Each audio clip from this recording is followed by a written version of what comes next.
Assalomu alaykum qadrli aka-ukalar. Xudo xolasa Andijon shahri xonida navbatdagi obyektimizni bitirdik. Devorimizni oppoq qilib kartamira fasonda travertin qilib berdik. So'kilani qora O'zbekistonda panirovka bo'lgan granitini ishlatdik. Blistlari cho'tka ekan. Devor oppoq bo'lib, so'killarimiz qop-qora bo'lib, chiroyli bo'lib, bir-biriga mos tushdi. Tepalarini mozaika qilib berdik. Xudo xolasa cho'tka chiqdi.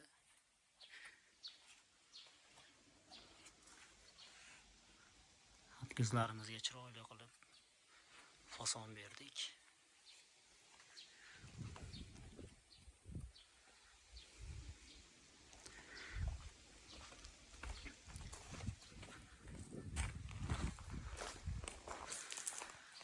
Darvozaxonamizga chiroyli qilib faktura chiqarib berdik. Bu ham bir boshqacha bo'lib, ajoyib bo'lib chiroyli chiqdi. Kartamira fasonimiz.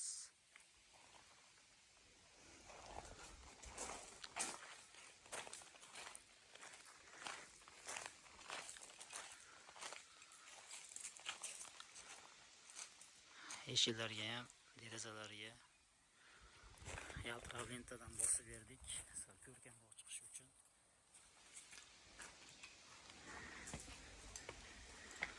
Kimga shunaqa sifatli xizmat kerak bo'lsa, aloqaga chiqaverasizlar.